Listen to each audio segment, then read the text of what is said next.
our Tuesday post-Memorial Day.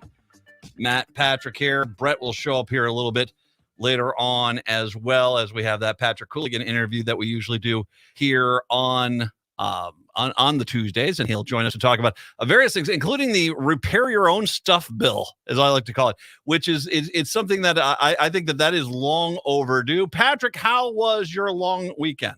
It was very, very busy, but I was glad to get some time off, and I'm glad to be back here as we obviously a lot to cover today. Now, you're up in Duluth a little bit, right? Yeah, Saturday afternoon, went out to a restaurant. I won't name it. It was actually very disappointing, as I'd heard a lot of good things about this place, but it was a good day to be up there. Lots of people out and about, and nice. Yeah. And did you? How much barbecue and stuff did you eat? I had a couple bratwurst yesterday. There you go. Was actually craving cooking up a couple more today, but ended up not doing that. Why don't we have a barbecue grill here at the station? I mean, that's just common sense, if you ask me. Oh, it's not a request to chat. I mean, we used to have those patio chairs that sat out in front. We actually have a nice little view of the back here out on the lake here. So I don't know. Yeah, I'm all for this. All for this. So I did get on and back out. And as a matter of fact, a good chunk of this first hour is going to be talking about one day I had out there. On Friday, got out to Carver Park Preserve, which I haven't been out there three of our parks. It was gorgeous, just lovely. I'll post some photos on that eventually. On Saturday, I got out to the Guthrie and saw their version of Murder on the Orient Express, which is the staging these people do. The staging is unfreaking believable. You've got to go see that. I mean, I won't give it justice, but let's just literally imagine a stage where they move, like the stage moves left to right like a train car. It's amazing. Just amazing. Got out into a state park on Sunday. I'll come back to that. And then yesterday was a kind of fun day. My youngest daughter, she turned 16 yesterday. So we had a nice little party and made up cake and all these things. Had a nice time. Barbecue. Okay, so I got my list count here is hamburgers, ribs, chicken, vegetables. Yeah, I did pretty good this weekend. I did pretty good with the grilling out. I'm not going to feel too bad about things. So I hope you had a wonderful weekend, and I hope you had a nice Memorial Day. A lot to get to, including that today we have the news that Governor Walz has indeed signed the pro-dope law now into law. We are now the 23rd state in the nation that has legal marijuana. I'll get to that here all in a little bit. But I want to start off with one of the things that happened on Sunday and tie it into that crap editorial that was in the paper yesterday in the Star Tribune. And what we have to talk about here is Native American rights and the way that the Native Americans have been treated by the white America and that it still goes on today. And there is an insane misnomer that white people have. And this is where I want to start with. And I have to, as a big white guy myself, let me look at the white community and say the following thing. Stop telling people what they should and shouldn't be offended by. Stop. Just stop. You want to know what that really is?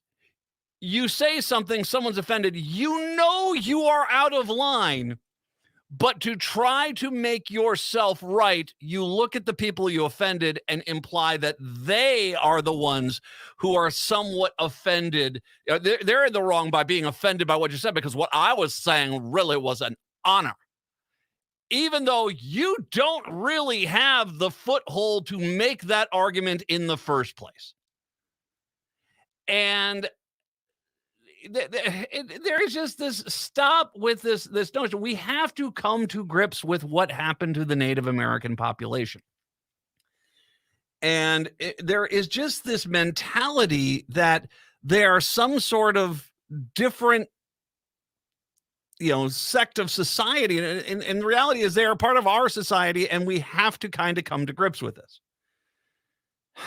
And so one of the things that has to start happening is white people do not dictate what someone else is and is not offended by. That's even more offensive when you do that. And you don't seem to understand that. Another thing I wanted to mention here before I get into the main topic is I mentioned last week, I went to, was it 2 weeks ago? I went to a powwow out in St. Louis Park, and it was really cool. By the way, more fry bread trucks, please. Yes, and thank you. They never had one in the modern era powwow in St. Louis Park. The St. Louis Park Public Schools came on out and did this, and it was a lot of fun. It was great to see the nations come on out, see the traditional dancing, the traditional drumming, and see the honor and the dignity and just the fun of it all. It was a good time. If you haven't been to a powwow, man, they are good fun. Highly recommended. So this thing starts off, and a member of the St. Louis Park School District, who did a fantastic job, she comes on out and she would like to say, we would like to make the acknowledgement that we are on traditional native lands here. And we want to acknowledge that that's the case. The MC of the show came on up and said, okay, I appreciate the sentiment, I guess, but let me make sure I put this to you in a different way, the way that most Native Americans see this when you say that. It'd be like someone walking up and taking your purse and saying, just want to acknowledge, we understand that this is your purse, and then turning and walking away. Now, it's a pretty stark way of saying it, but it is kind of an interesting thing. And there's a lot of different groups that have that a lot of organizations and museums and theaters that are very quick to point out we're wanting to acknowledge this is Native American land and all these things. But the reality is that it's that acknowledgement, although nice and to a point, a step forward, I guess, is really nothing. And I have talked with Native Americans, and some of them seem to definitely be that they want land back. They want land back. But at the same time, they all do understand that it's not nearly as, they might say that, oh, well, just leave and we'll take over the land again. They understand that this is much more complicated, and sending families that have been here for 300 years back to a country that no one in 300 years is called home is not necessarily something that's going to be able to happen and happen easily. I would make an argument of, hey, why don't you at least pay them what was promised, make massive investments into the Native American reservation territories, not drive in there with a bunch of equipment, but basically say, here's a bunch of money. How do you guys want to use it? Off you go. Have a great time. Is that for roads? Is that for schools? Is that for medical facilities? If that's for preserving nature, it's up to you. And acknowledging and making sure that people that there's more behind the idea of then just saying, hey, we just want to make sure we know that as white people we stole all this land. It is a bit hollow, and this is why I think, going back to the first point, is white people do not dictate what other people should and should not be offended by, because you don't know unless you are those people. And if they say they are offended by it, well, that's their right. And you dismissing it is far more about your insecurities and your weakness than it is about theirs.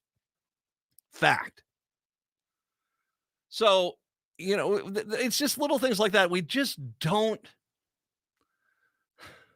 There comes a point where it's like, oh, we're all for equality, but then we can't seem to take that final step and realize, well, yeah, it's one thing to say, we're really sorry about this and we want to acknowledge this land as traditional Dakota and native land, but are we doing anything?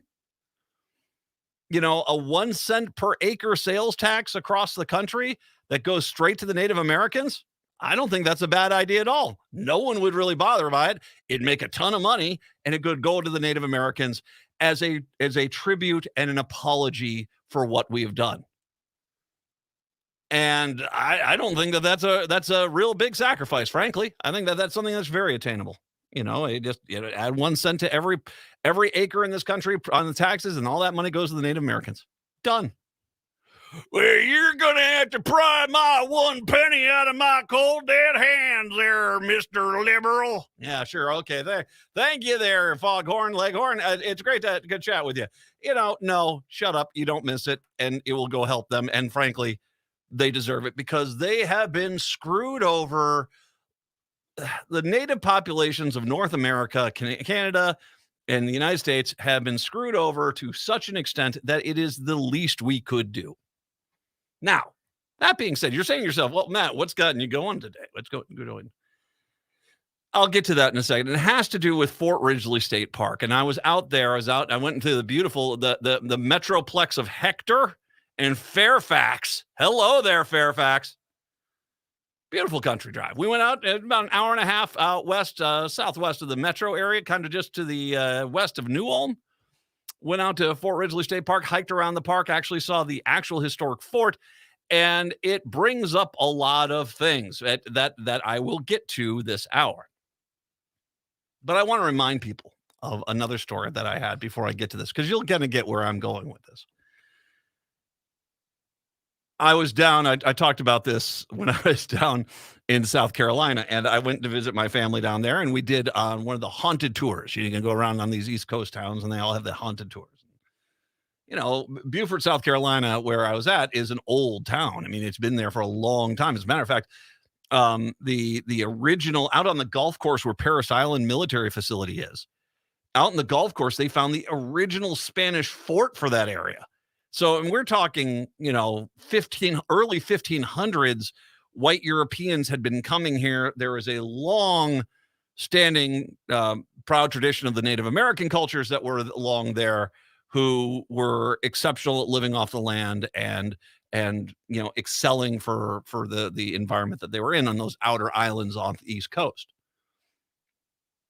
One of the stories that they told during this little walk was the story of how the white Europeans got there. The story itself admits they tricked the Native Americans by not delivering what was promised and overcharging for what they were given, to get the Native Americans specifically into an insane amount of debt. And then comes white guy goes, hey, here's the way we're going to deal with this. Here's the way we're going to deal with this. Has anyone mentioned indentured servitude to you? Oh, slavery. That's right. And they literally went to the Native American tribes and said, here's the deal. You can work off your debt by basically becoming our slaves and being slaves for us, for you, your kids, your grandkids, all of them will just work for us, and that's how you're going to pay off this debt.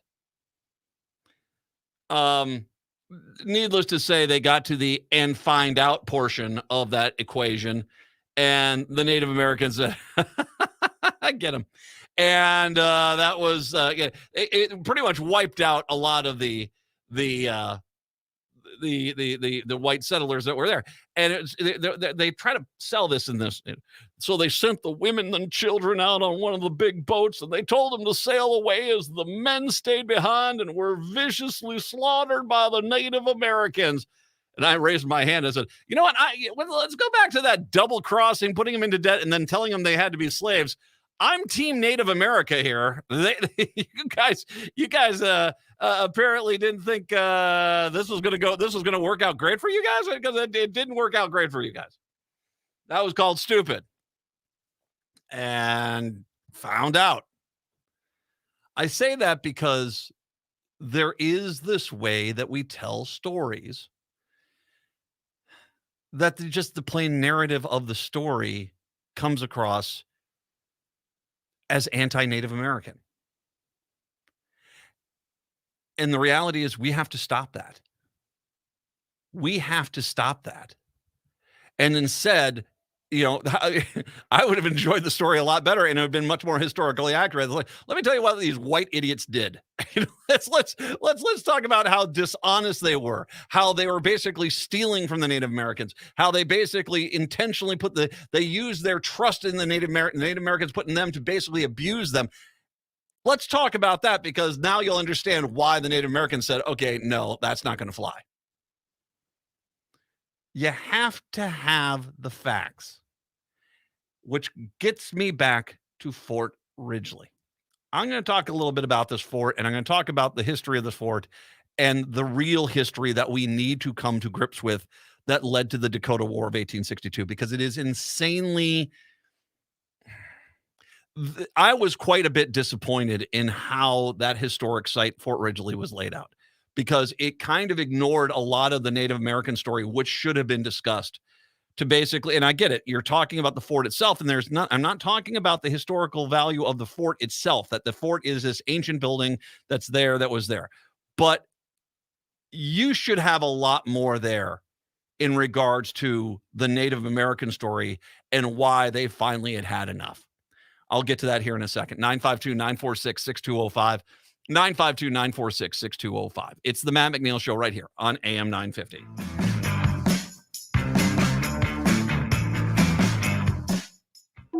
Tune in for Philosophy Talk, the program that questions everything. Except your intelligence. Coming up, can art save us? You really think movies are going to solve climate change? I don't know, Ray. Haven't you seen An Inconvenient Truth? Haven't you seen all those gas-guzzling cars in the Fast and the Furious? That's what people are actually watching.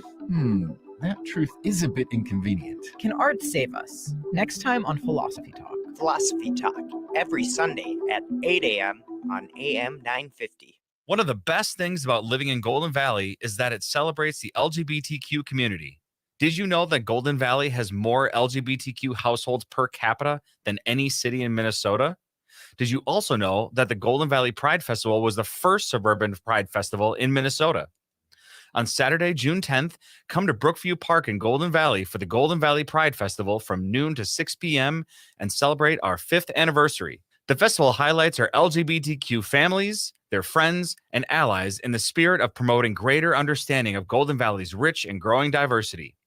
The event will feature 2 stages with live performances all day, food trucks and food vendors, a kids area with games, a beer, wine, and cider tent, as well as more than 70 community, business, and sponsor tents and exhibitors.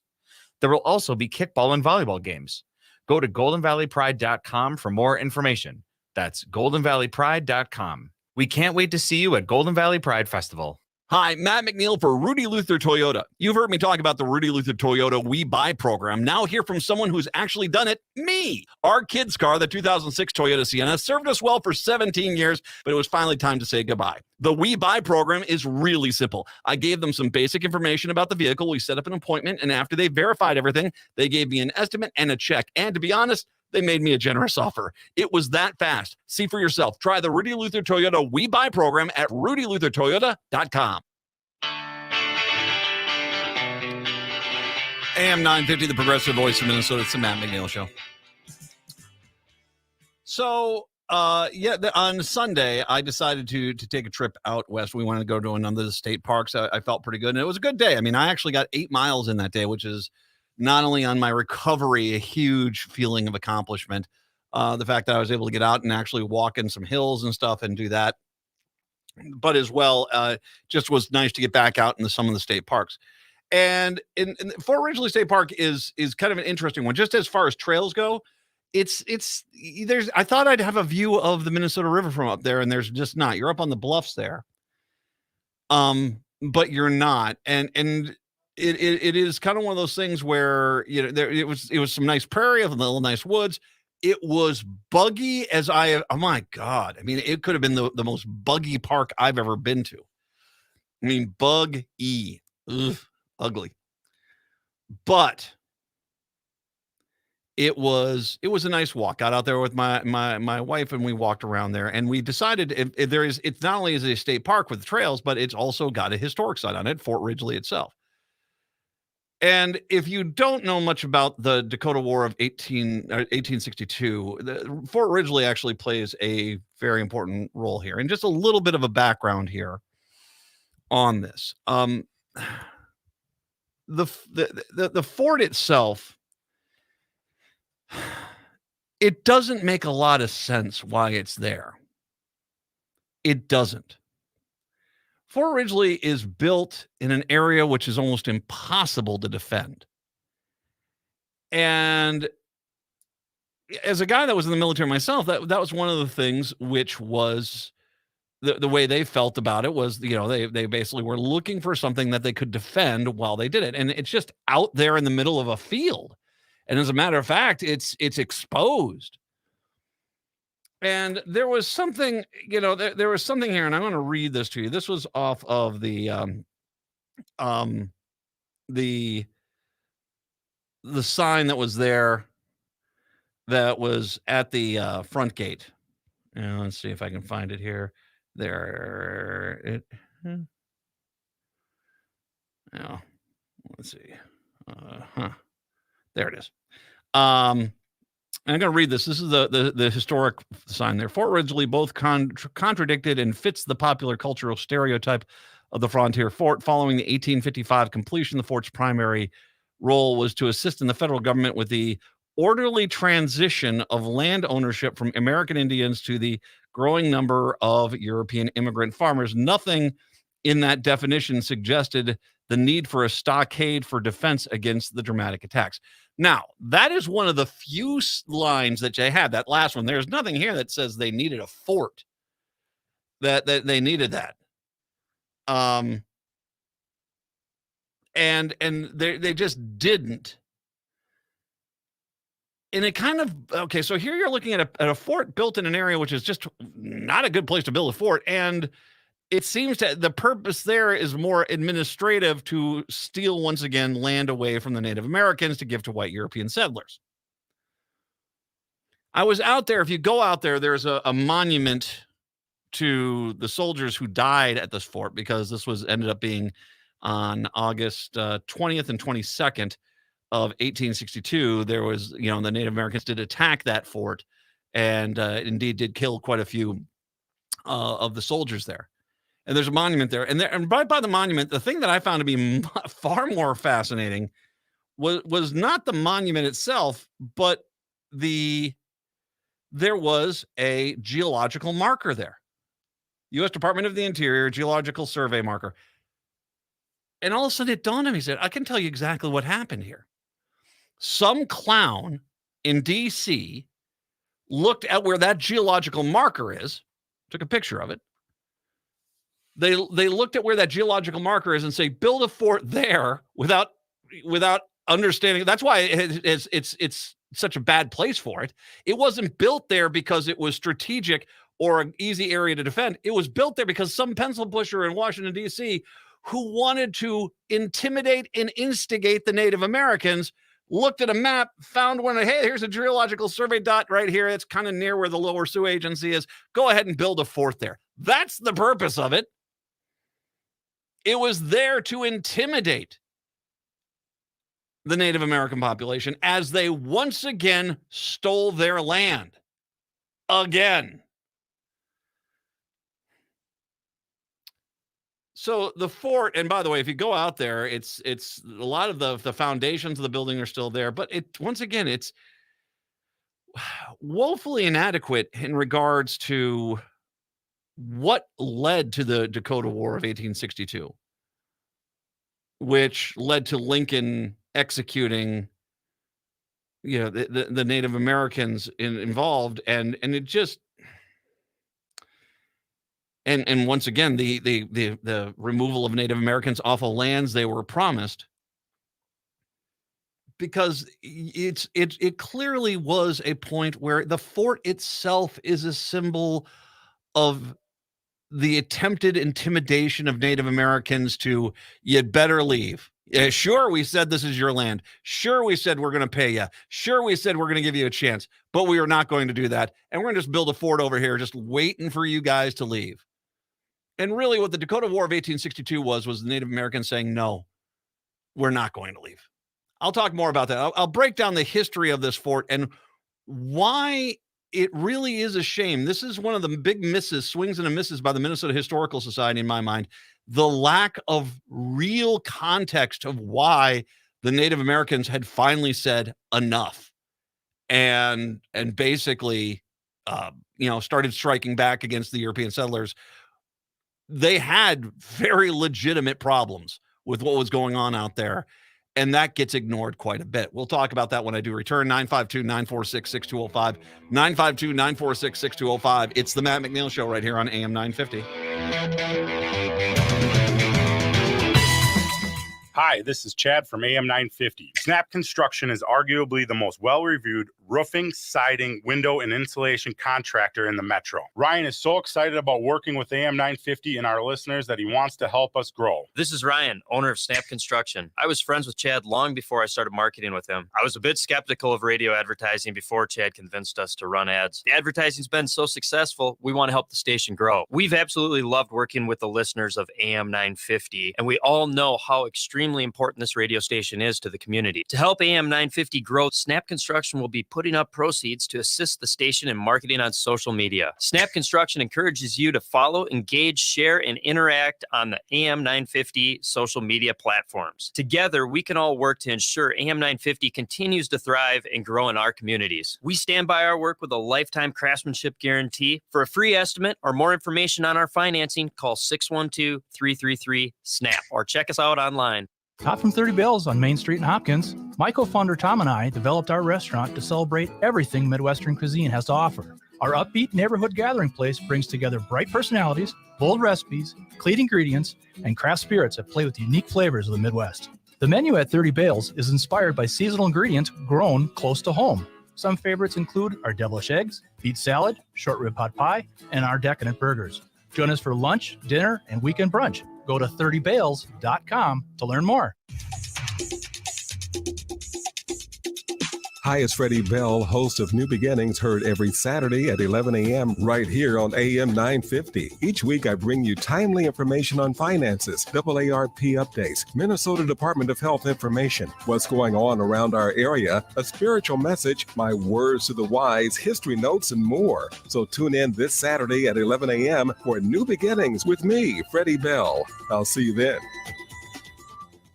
With your AM 950 weather, I'm Brett Johnson. Look for showers and thunderstorms later today with a high near 88. Tonight, more rain with a low around 66. And Wednesday, partly cloudy with a high near 89. Warner Stellian has grill savings you can't find at big box warehouses. Score the lowest prices of the year on gas grills, pellet smokers, and griddles. Plus, get 3 boxes of no-name meats and seafood. Then our pros assemble and deliver for free. Only from Warner Stellian.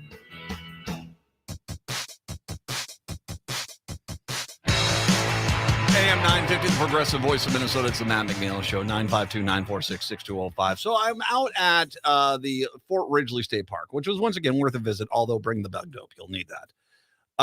I was on there at that state park. There's actually a historic site, Fort Ridgely. And Fort Ridgely is one of the few remaining, areas that is a site of the 1862 Dakota War. And it was somewhat shocking and disappointing that the Minnesota Historical Society, when you're looking just at the facility itself, I think they've done a nice job of laying out what each building was, what it was like in those buildings and all these things. But the reason Fort Ridgely is there today is its prominence in this war. And it is very much told from the white European, centric side of things. And it kind of ignores a major narrative that it's once again inconvenient, that white America just doesn't want to acknowledge something here. And I'll tell you what, if you want a prime example of this, I to understand the Dakota War, you have to understand what happened, the attack at the Lower Sioux Agency. And that was basically, okay, so there was a conflict in Acton Township in Minnesota where 4 Native Americans killed 5 white settlers. That was the day before. That was on August 17th, 1862. What came the next day There was a decision that night where the elders of the Native American tribes met and basically felt as if, okay, the United States is in a civil war right now.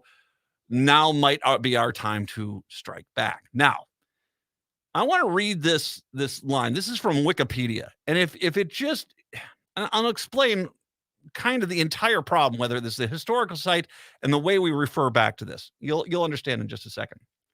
Tensions had run high in the weeks leading up to the attack. Many Eastern Dakota were angered by the refusal of traders to extend credit during the summer of starvation and hardship, and the failure of the United States Indian agents to deliver annuity payments as required by the treaty. Okay. The lead on that is the Native Americans weren't getting paid what they were owed according to the treaty. Now, that should be the first. After the U.S. federal government did not pay the Native Americans the money they were owed for the treaty, and then after white settlers at the Lower Sioux Agency refused to extend credit as the families of the Native Americans starved to death, then tensions started running high. That's the order of appearance here. That is the order of appearance. White Europeans, once again, were basically double-crossing the Native Americans. They were basically taking their land away. The entire point, we're gonna put Fort Ridgely there, just not because we're expected to be a fort. We just want to intimidate them. And so they put Fort Ridgely out there. Native Americans, because they're starving to death, because the United States government isn't even giving them the promised monies and food that was promised to them there. Basically, this is just, once again, Native Americans being treated horribly, and the mentality seems to be is, well, we'll scare them into leaving the land, we'll starve them out, and then they'll be gone. And they finally said enough, because they were starving to death, because they did things. And I want to point out that the Native Americans, even still during this, as they were waiting for money that had been promised to them that was not being delivered, they were still trying to honor the white way of doing things by still trying to get credit at the store so that they could avoid the hardships and the starvation.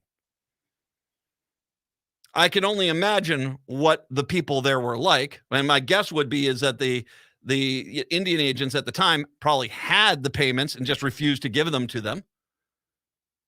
And then when they went out there, it should be mentioned there was Andrew Myrick, who is an absolute jackass of a human being, one of the most hated of the traders for having refused the Dakota credit early in the summer when they were starving. Knowing they were starving, saying, nope, we're not going to give you any money. This is what these people were doing. And the Native Americans could see the writing on the wall. They're just getting pushed further and further, starving and starving, killing family members, and enough was enough. So after Acton Township, they made the decision to attack the Lower Sioux Agency on the 18th of August, which was a successful attack. The estimated 200 settlers were killed, another 200 captured. Some of the whites tried to flee back to Fort Ridgely, which was a few miles away at this point. Later that afternoon, Fort Ridgely sent troops down for what was called then the Battle of Redwood Ferry, which was where the main ferry was across the line, which is, by the way, another point. One of the things that makes no sense is why in the world would this fort be on the other side of the river from the Lower Sioux Agency? It just, someone found a geological marker and said, build a fort there. They didn't even think about what they were doing. This was only about intimidation. But still, it was an active fort. They sent the troops down. Native Americans took care of most of that. And then came the siege on Fort, the siege on the fort itself, Fort Ridgely itself, on August 20th and August 22nd. And frankly, it was, I think the first attack was to a point stymied by the fact that it was I think the Native Americans kind of their idea was solid. I don't think it was because it was a very different kind of battle that they were going to be getting into that they didn't have success on the first day. The second attack, I think, would have gone better, but then there was just one of those quirks that happens. The postmaster from New Ulm was coming up the New Ulm Road to the fort at the time. The signal for the Native Americans to attack on the 22nd was 3 shots. Well, when they saw the postmaster and the postmaster had seen them and the postmaster started hustling towards the fort, they shot him 3 times, which made everyone else think that's the signal, and they all attacked. And so once again, they did not have a unified attack. They were somewhat repelled. And of course, then they had soldiers from Fort Snelling arrive on the scene. Doesn't mean that the war was over by any means by that point, but it would continue for a while. But at least Fort Ridgely, the battles at Fort Ridgely were over at that point. You can't tell this story without expressly telling that the Native Americans, after continually being mistreated by the U.S. government over and over and over and over again, finally were pegged into a small reservation, which was still being carved up by design by the white settlers that had come here, who weren't paying the money for the treaties, were not basically trying to they're trying to starve these people out. And as they sat and watched their families die because everything had been taken away from them, they finally cracked and said, enough's enough. And they went and we got to the and find out portion of the equation yet once again. I am a proud member of the U.S. Army. I was a veteran in the military. I can look back on this and I can easily say,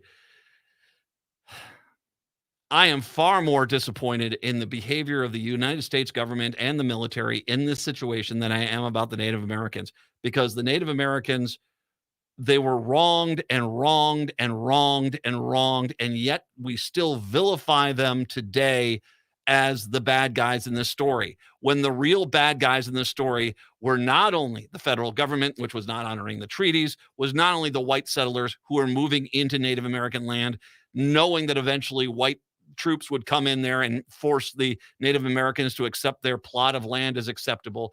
It was the traders and the Indian agents and all these people who were there to basically make these people suffer.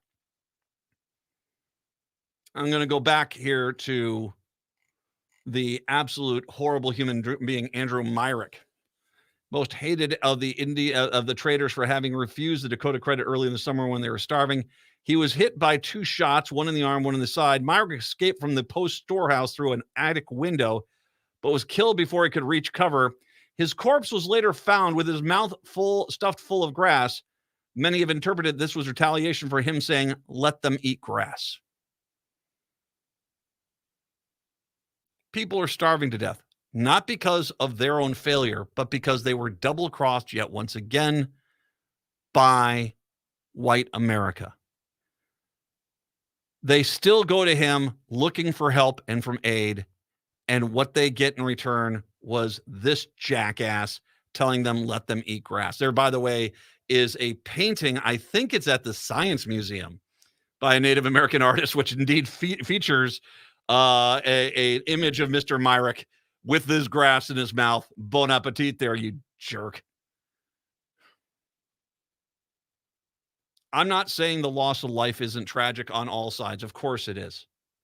But it is tragic on all sides, including the families that were starving to death, because once again, the Native Americans trusted the white people, and once again, the white people let them down. All of them are tragic. And Fort Ridgely is an important historic site. As a matter of fact, once again, it did kind of become stunning that this is one of the few remaining sites left in this country to that war, that you can actually learn about the war. And it was deeply disappointing that there wasn't nearly as much stuff about what the Native Americans were going through that led them to this point, which should be part of the story. Not because it's to try to make white people feel ashamed, although we probably should have a little bit. But it prevents from having some idiot on a haunted tour talk about, oh, the Native Americans attacked. Well, why did they attack? Well, I'm going to leave out the part about the fact that the white people tricked them and try to make them into their own personal slaves. Well, that's a little bit of an important point in the story, don't you think? Yes, it is. Yes, it is. I don't blame the Native Americans for being mad. I don't blame them for fighting back. I think there was one of the signs they said that after the first attack, the Native American leaders said the mistake that they made is that they did not fight like the white soldiers fought, and that they had learned their lesson. And that's why it was interesting. The attack on the second day, probably if not for that postmaster coming down the street, probably would have been far more successful. And the Native American tribes might have taken Fort Ridgely. It would have been pretty amazing if they had, because what happens when you have people who have you've basically pushed the edge, they fight back, and they fight back hard. It is truly tragic what the end of that war delivered for the Native Americans. The concentration camps, the executions, the removal of the Native Americans from Minnesota, pushing them out further and further to the west, where they still today are treated horribly, horribly by white America. We have a duty to make sure. I'm not looking at revisionist history. I just want the history to be taught. And if anything, what this little story does portray for you is the difference between what Republicans want history, what their history is versus what their actual history is, and what should be taught. Because it's like Columbus. When we've talked about this, they want to talk about this Italian guy came here and discovered America. That's the Republican version of it. Well, no, a guy basically tricked his way into an armada, came over here, thought he could sail across to Asia. Instead, he came across a whole new continent where a lot of people were living, and immediately started to enslave, subjugate, murder, assassinate. And let's not forget about him stealing 9 and 10-year-old native girls to sell them as sex slaves, which Columbus did. Now, I personally don't think a guy like that deserves a statue. What Republicans will tell you is, oh, you have to ignore all that stuff. No. That's the story. You basically were only taught that 1950s white people yay version of history. No, this is actual history.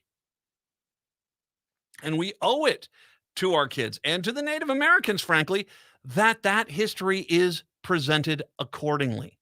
Native Americans, after being double-crossed time and time again, had a fort built right down the street from the Lower Sioux Agency that was there to basically take their land and hand it to more white people in promise of money, which was never delivered. And as they were starving, and the white people who were supposedly their friends kept basically denying them basic necessities like food, they finally said, enough's enough.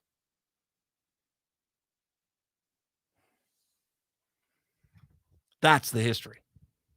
And I think the Minnesota Historical Society needs to get out there and fix that immediately. I'm not saying it's not tragic, the loss of life. Tragic loss of life is everywhere. But you can't just tell that story with one side. You just can't. I found it interesting. I talked about this and then came back to the editorial from yesterday, which once again, white people, stop telling others what they should and shouldn't be offended by. I'll get to the editorial about the sports teams' names when we do return. 952-946-6205. 952-946-6205. It's the Matt McNeil Show right here on AM 950. Are your remote workers putting your company at risk? Not sure what steps to take to secure your data? Hi, Mark Sommerfeld from Rymark. The Rymark team is guiding our clients through these difficult times. In fact, demand has been so high, we created an easy-to-follow guide with the 5 steps to securely work from home. It's yours free. Download our 5 steps to securely work from home now at rymarkit.com or call 651-328-8900 for a no-cost how-to discussion. Hi, this is Ken Hageland, host of Living Healthy and Aging Well, inviting you to listen to our live call-in talk show airing every Saturday from noon to 1, where we talk about your health and your life and provide insights you need to know to live and age well. Each week, we talk with guests who provide answers to important questions regarding healthcare, elder care, end-of-life care, and self-care for caregivers, and help you and your loved ones plan for the future and enjoy your highest quality of life today. Please join us every Saturday from noon to 1 on AM 950 for Living Healthy and Aging Well. Would you let animals pick your insurance? Do you really need to experience mayhem to get the best rates? Or how about a celebrity quarterback or a fake university saving you money? There's a lot of marketing stunts when it comes to insurance, but what you really need is someone looking out for you. Call Array Insurance, and they will work hard to find you the best insurance coverage and rates. To avoid gimmicks, call Cheryl at Array, 763-504-3067, or arrayinsurance.com. Array Insurance, working hard for you. Cafe Latte offers made-from-scratch soups, salads, sandwiches, and mouth-watering desserts. So come check out their pizza and wine bar, or get a treat from the bakery made fresh daily. Plus, you can still do online ordering and takeout, along with gift cards. Just go to cafelatte.com and choose from their ever-changing selection of award-winning salads, sandwiches, and soups. Cafe Latte is located off Victoria and Grand and online at cafelatte.com.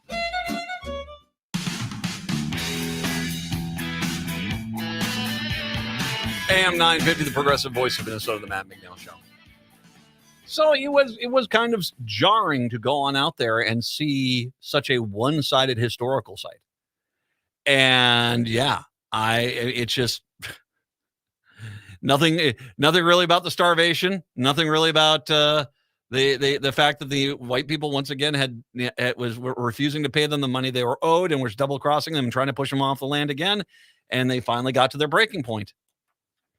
And yeah, not much about that. That's an important part of the story, isn't it? It's why it was interesting yesterday when I pulled up the Star Trib and they had the editorial here.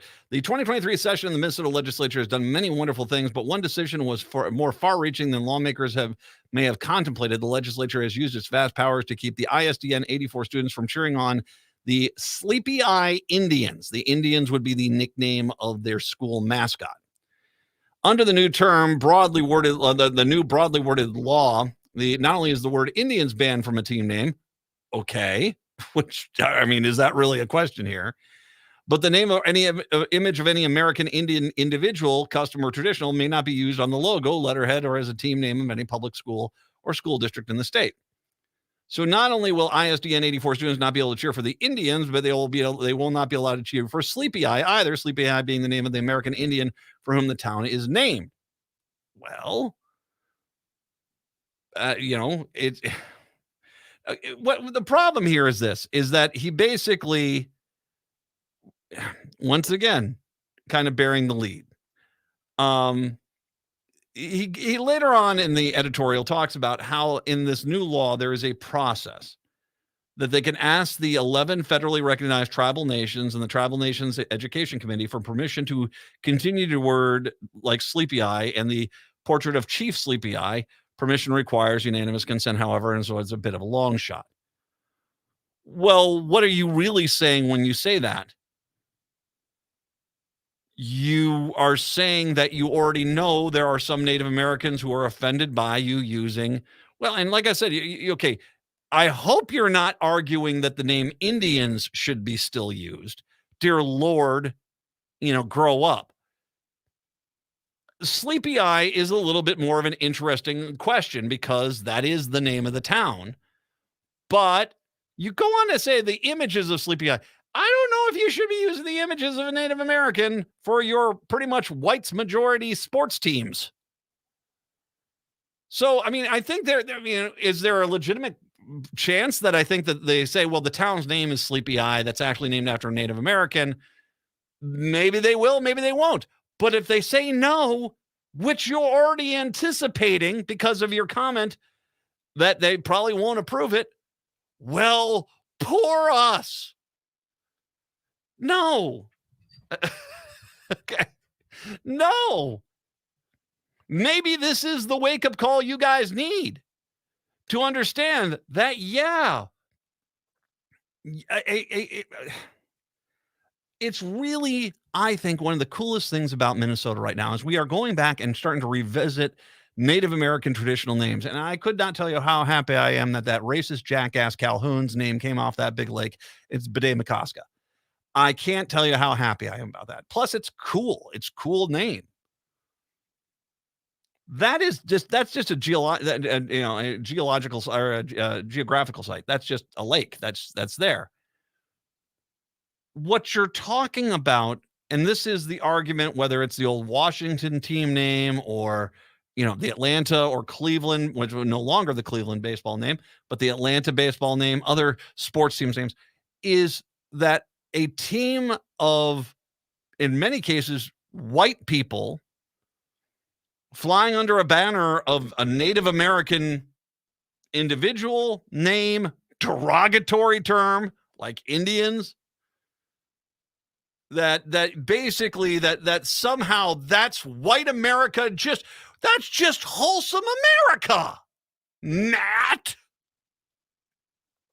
But even yourself know that some of the Native Americans are probably going to say like, oh, no, you probably shouldn't be doing that. And that's their right, because as this entire hour has focused on, white people stop telling other people what they should and shouldn't be offended by. And that might rattle the old stick up your backside, but that's the reality. And if they say no, well, then they say no. And this guy, and what's this clown car's name here? This is the Mark Beto, who lives in Sleepy Eye. He's talking about how they're going to be so hurt because they're going to have to cheer for the ISD 84. Or, Mark, maybe they can name the team after you, the freaking Idiots. How about that? Because I have no idea what your argument is here, Mark. I have no idea that, these Native Americans, first of all, they got it so easy with all the casinos. What? You can hear these just insanely stupid arguments that they make. And at no point do they step back and they say, oh, the Native American community is not okay with the name Sleepy Eye being attached to a basketball team of white kids. Okay, well, we won't do that then. It's all about them being a victim. It's all about them going on the attack. It's all about them basically not wanting to change, and that their bigotry and racism and just at the best, just inconsiderate and inappropriate conduct somehow needs to be accepted. And just stop. This is the problem. That you guys want to, it's like, well, you probably shouldn't have it. You clearly shouldn't have your school name, the mascot, the Indians. And maybe you should revisit whether or not Sleepy Eye should be the name of the school. How dare you? No, how dare you? If we don't, we have to start coming to grips with what happened here.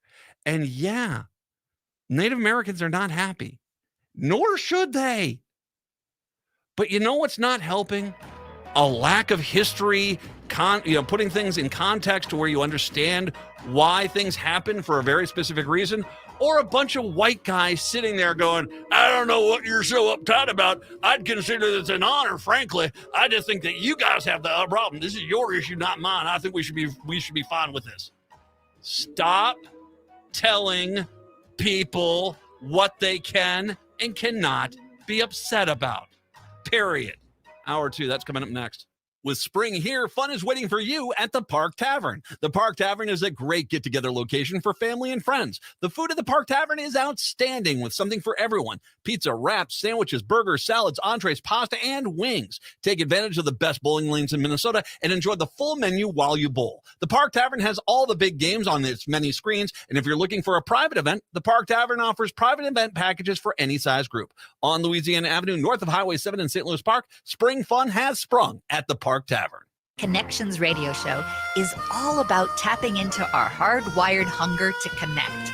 We examine meaningful connections to ourselves, our community, and the world around us. By opening the door to innovative insights by a wide variety of interesting guests, we'll make the connections to something bigger than ourselves. Join me, Lori Fitz, your host of Connections Radio Show, and together we'll make the connections. Saturday mornings at 9 a.m. on AM 950, the progressive voice of Minnesota. Hey, Minnesota, it's your favorite sexy liberal. Join me and my fellow cohorts in liberal justice weekdays from 8 to 11 on AM 950 KTNF, St. Louis Park, Minneapolis, St. Paul, the progressive voice of Minnesota. AP News, I'm Ed Donahue. In the House Rules Committee, Chair Tom Cole says the bill worked out between President Biden and House Speaker Kevin McCarthy to raise the debt limit does the job. Will responsibly lift the debt ceiling and avoid a default that would devastate the American economy. And we will achieve real reductions in spending while doing so. Indeed, this is the most consequential spending reduction bill in more than a decade. The Rules Committee will decide whether to move the bill to the full House for a vote, likely tomorrow. But Texas Republican Chip Roy says the spending cuts they wanted aren't in there. Not one Republican should vote for this deal. Not one. If you're out there watching this, every one of my colleagues, be very clear. Not one Republican should vote for this deal. It is a bad deal. The director of the Office of Management and Budget, Shalanda Young, says this isn't about party or winners or losers. If you get into who won, who didn't, you lost already. When you're talking about default, it is the American people won today, especially when it gets to the president's death, because we have avoided what would have been absolutely catastrophic. Theranos founder Elizabeth Holmes is in custody at a Texas prison. She'll spend the next 11 years there, serving her sentence for overseeing an infamous blood testing hoax. A California appeals court says Leslie Van Houten, who took part in 2 killings at the direction of cult leader Charles Manson in 1969, should be let out of prison on parole. The appellate court's ruling reverses an earlier decision by Governor Gavin Newsom, who rejected parole for Van Houten in 2020. The Coast Guard has suspended its search for 4 people missing after the fishing charter boat they were on was found partially submerged near the southeast Alaska community of Sitka. A 5th person was found dead. Stocks finished mixed. The Dow down 50 points. This is AP News. Diabetes, high blood pressure, anxiety meds, everyone's on them. If you're a 40-year-old male, maybe a bit porky, and you may even have type 2 diabetes, $1 million of term life insurance may only cost you about $100 a month. Call Term Provider. Speak with Big Lou at 800-353-9057. Big Lou will find a term life policy for you even if you have type 2 diabetes, are overweight, or have high blood pressure. Term Provider has helped thousands of people like you who think they can't afford term life insurance to buy $1 million of affordable term life for you. All you need to do is call Big Lou at 800-353-9057. Lou will make sure the scales are tipped in your favor. Call 800-353-9057. Big Lou will answer your call and work to fit you into a term life policy that you can afford. Remember, Big Lou's like you. He's on meds too. For affordable term life insurance, call 800-353-9057. 800-353-9057. Hi, this is Frank Brown, owner of Minuteman Press Uptown, Minnesota's only minority-owned union printing company. And I have big news. We've moved. Our new building in North Minneapolis is much larger with state-of-the-art equipment. That means we can get your projects done faster. We're on Washington Avenue North off I-94 at the Dowling exit, which allows for quick pickup and drop-off with plenty of free parking. And yes, we still print everything. I moved to MP Uptown because as a Black business owner, I want to be in North Minneapolis and help provide jobs. At MP Uptown, we pay above living wages, hire people who have made mistakes in the past, and believe in social justice. We have over 175 Google reviews with a 5-star rating. Let us handle your next print project because when you support our business, you support the community. Call 612-870-0777 or visit mpuptown.com. That's mpuptown.com. We print everything. Hey, Twin Cities, Latunji with Latunji's Palette Bakery and Cafe, located at 1400 Park Avenue South in the Elliott Park community. We invite you to discover the best peach cobbler, coffee, soups, salads, and sandwiches in the Twin Cities. And also, you can find my delectable treats at North Market Grocery Store, Annex Farmers Market, Plant-Based Pop-Up, Bobby and Steve's, Handsome Hog, and our website, latunjispalette.com. That's latunjispalette.com. With your AM 950 weather, I'm Brett Johnson. Look for showers and thunderstorms later today with a high near 88. Tonight, more rain with a low around 66. And Wednesday, partly cloudy with a high near 89. Eat Local Minnesota is a great way to find locally owned Minnesota restaurants and food purveyors. They feature high-quality food and unique eating experiences for your next meal. Some of those restaurants and food purveyors include the Park Tavern and Vinaigrette. Find a full list of all those restaurants and food purveyors at eatlocalminnesota.com. Portions of the following program may be pre-recorded. Hour 2 of the show on your Tuesday. Good to be with you, Matt and Brett and Patrick here. Huzzah. Why don't they just... I mean, he's sitting there arguing, well, we're going to have to name our school ISD 84. Well, you can't, there's not another name you can name the town. There's not anything you can name the town after. This is just this is like the stupidest thing. Well, call it, Twin Hills High School, or it's like, what is your problem here? Or they did the high school in Mendota Heights that became Twin Rivers. I mean, you can think of names easily to replace them. Yeah. This is just, once again, white people that basically, no, we have to be able to discriminate without abandon with the Native Americans. How dare you try to stop us? That sort of thing. We're victims, not the Native Americans that you basically are subjugating their history of. No, that's not the problem. It's you, because now I got to buy a new T-shirt. By the way, speaking of sports, can I just make this point? This NHL Stanley Cup final is exactly the reason why the NHL is in trouble, man. Oh, you're not. Yeah. Vegas and Florida are not who you think of when it comes to hockey elite level play. Okay. Is there, I can't even think of any players on these teams. I mean, I couldn't name anyone, actually, to be honest, on either squad. So you got one team who's good. I mean, the Vegas Knights were the best team in the West. They were. But they're in a town which is, even the people down there, most of the people at those games are getting comp tickets from the casinos and stuff like that. So this is not anything where it's just, this burgeoning fan base. Plus, how many hockey players in the Las Vegas community are there really? How many hockey rinks? I imagine it's multitudes compared to what you get in freaking Florida. The worst team that came out of the playoffs in the West or in the East, that basically plays in a town where I think there's 2 total ice rinks outside of the one they play in. There's no one cares down there. You basically, they have just enough fan base to fill up that arena, and that's it. No one is scared. If you've seen the TV ratings have been atrocious in Miami for these games. Oh, I haven't even followed the TV rating. Wow, that's not surprising. I know that team has always struggled for years to draw fans to their arena. They couldn't. Baseball is a much more beloved sport down there, and they can't fill up that stadium. It's kind of like, now you're jogging memories. Remember when LeBron was in the finals for the Heat? They were only like half full in their arena still about midway through the game. Yeah, it's a very late arriving. They basically, they're people at sports is not a sports town per se. And, I mean, the NHL, you've got these markets like Boston. I mean, I'm sorry, only the most diehard fans are watching the Stanley Cup final. There's no excitement. There's no energy. I have no reason to watch it. I'm not going to watch a dang game of it. And it just is the game we should have. I mean, at least if you had Boston or Toronto, you'd have a more traditional hockey town. You'd have a much better team. But this idea of like, you've got to love the Florida Panthers. No, I don't, man. I mean, it's the reason why the NHL is kind of a laughingstock. And they put these teams in the South thinking that they're going to get these great fan bases. Look at Arizona. No one cares about the Phoenix Coyotes. No one does, because everyone down there follows the team they used to follow when they were up in wherever they lived. Yeah, absolutely. And by the way, I hope they move back to Hartford. I heard that rumor. Bring back the Hartford Whalers. Oh, they thought that would be true. Yeah. I believe the governor of Connecticut is making a push to get them to move back.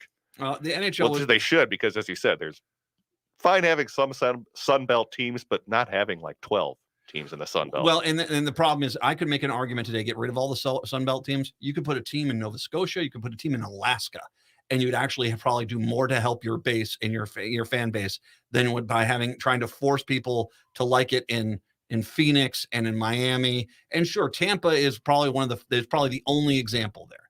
But still, I mean, they're not fans. You're not going to ever get all of a sudden ice rinks built all over these communities. Do you think Minnesota, not saying we should do this, but do you think Minnesota could support 2 NHL teams? No. Minneapolis, you don't think we'd be able to? No, even I in don't. Theory? I mean, they were able to get away with it a little bit when the AHL had the Saints in them and stuff like that. But no, I think that you can't really do that there. But I mean, you put one in Nova Scotia, you've got one in Seattle now. I'm glad they put a team back in Winnipeg. I could make an argument. You could probably even put a team out and say, St. John's out. Oh, you got to bring the Nordiques back. You should bring the Quebec Nordiques back. That was the greatest jerseys. I love that team. Yeah. Yeah. It's just, I know we're not a sports station and like this, but I will say this. You look at the Stanley Cup final, it's everything that's wrong with the NHL, and they keep wondering why they can't get fan base. Well, because you've got to fix your product, man. You just got to fix your product. It's time for the eternal discussion in Minnesota: pools versus lakes. This is now, it's the Racket put out an article that says a woman saying, no, the pools are far better than the lakes. Now, I wholeheartedly disagree. I'm not a fan. I mean, some of these lakes I wouldn't go in. I was going to say, it depends on which lake. I mean, there's certain ones you're not going to want to be taking a swim in. I'm sorry. The chain of lakes in Minneapolis. That's where I was going to go. I'm not going to go in that water right there. Nothing against Nokomis. It's got Cedar right next to it. Cedar 77 running right next to it. That lake's got an octane level. It's the runoff off the roads itself is going to be pretty high. But if I have a choice of a lake, a nice a lake outstate per se in the Northland, or a swimming pool, it's not even close for me. Now I got to clean this story up a little bit. I was at the YMCA and they said everyone has to get out of the pool because they were doing a senior aquatics class. And apparently someone had a bit of an issue. How about I say it like that? And I'm like, well, that's the end of this pool. I mean, I'm like calling the hazmat team, drain it, and we're going to be swimming for the next 4 hours. And the woman looks at me, she goes, oh no, 5 hours, it should all be clean. Because that's the chemicals in the water. Yeah. It will really? So you're not going to drain the pool. And okay. So you're talking about all the okay. No.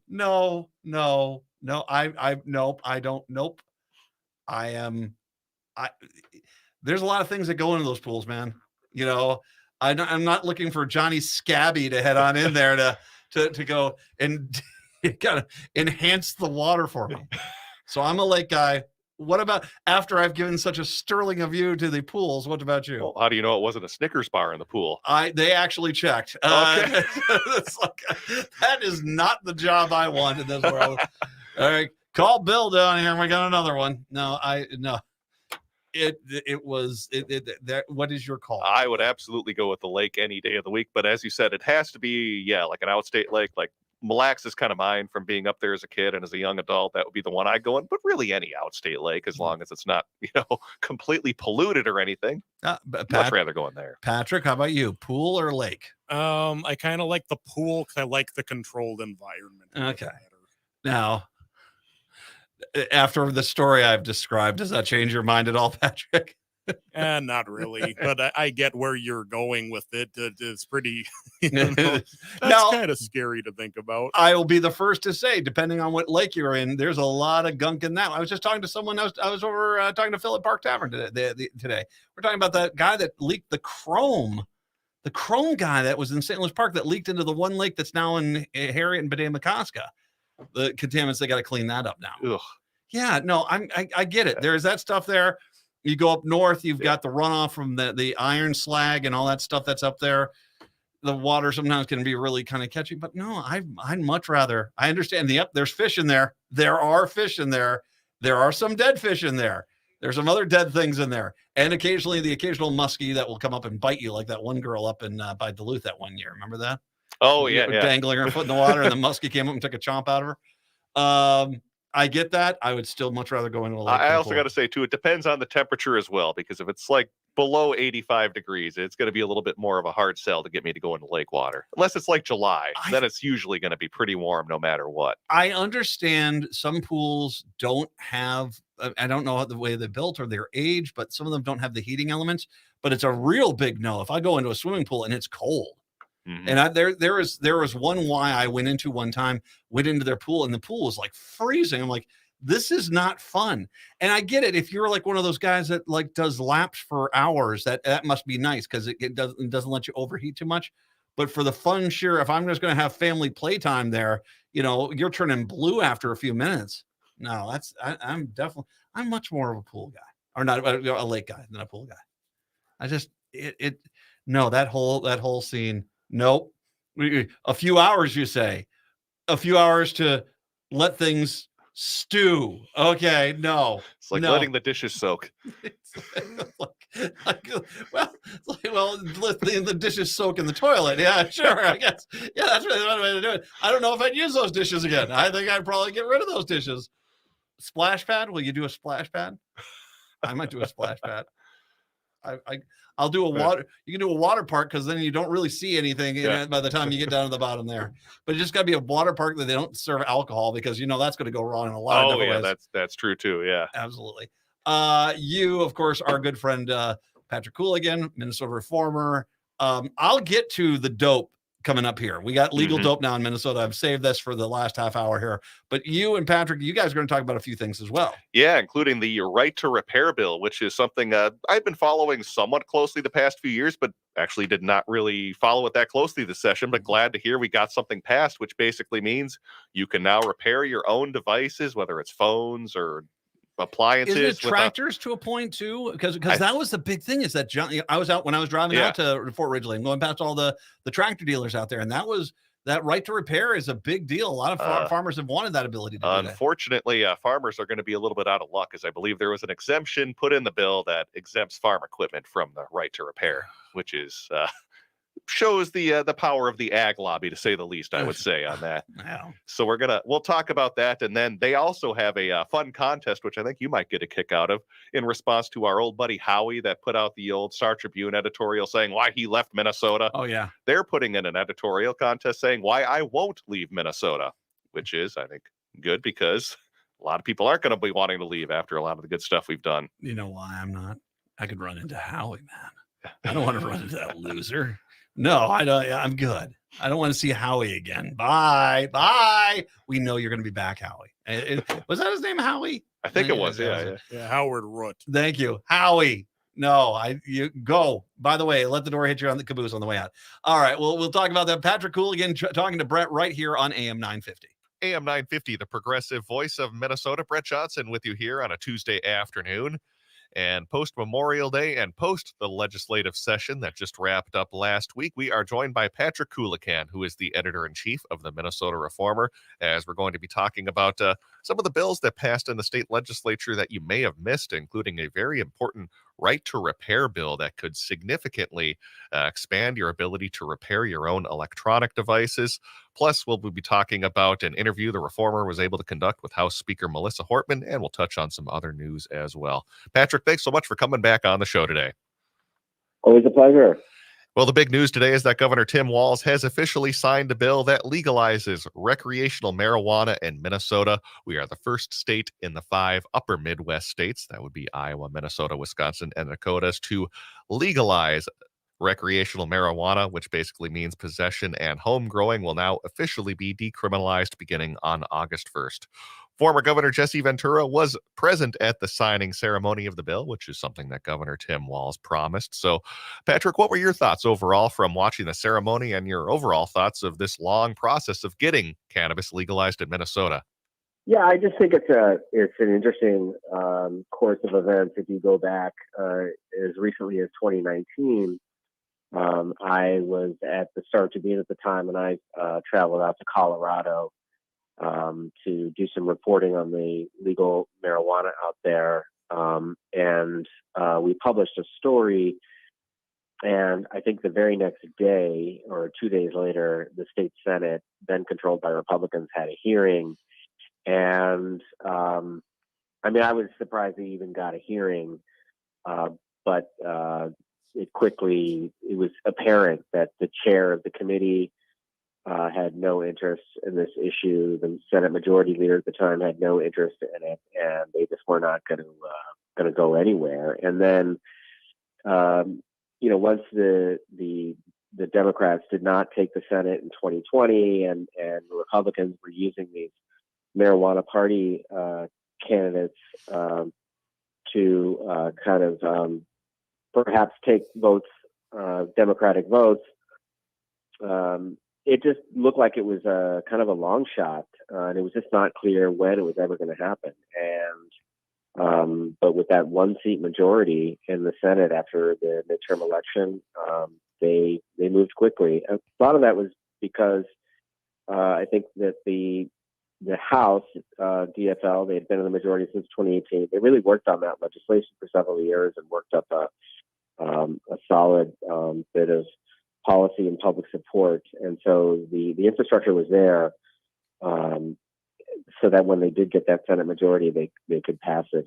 And it's quite a quick turn of events to go from thinking that